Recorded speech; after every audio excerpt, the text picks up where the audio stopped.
If you're heading to the beach, expect to see a thin beach or no beach at all. First Horn 5 meteorologist Cecilia Gutierrez at the island to explain.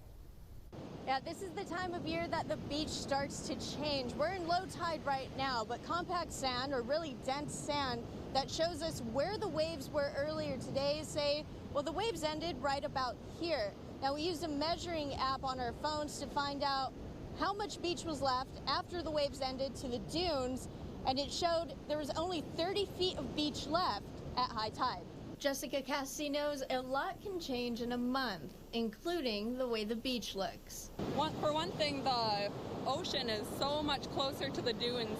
Usually if we have our tent set up here, we have to walk quite a ways to get to the water. The waves didn't leave much room for their tent to be set up.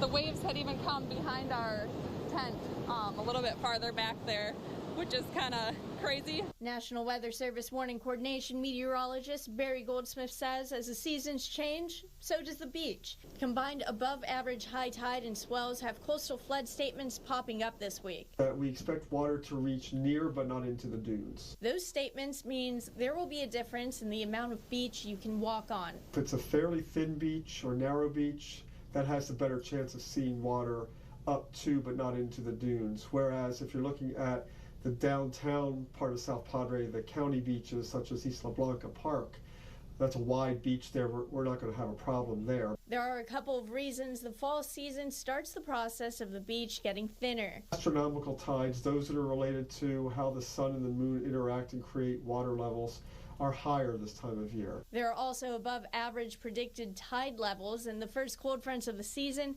These can also have an effect on the beach thinning and erosion. And because we have a long fetch of Gulf of Mexico between here and, say, Florida, that's all open water for the waves and the swells to build. It's not only people on land that need to pay attention to the tide levels, swimmers do too. Swells coming from the Gulf can become dangerous. That kind of movement is ideal for producing very dangerous rips. Even when we're at low tide and the water may not be flowing all the way onto the beach enough to move your tent or your umbrellas or your chairs, but it will be dangerous for the currents. Goldsmith says the surf also becomes choppy this time of year, even without a front in the Gulf.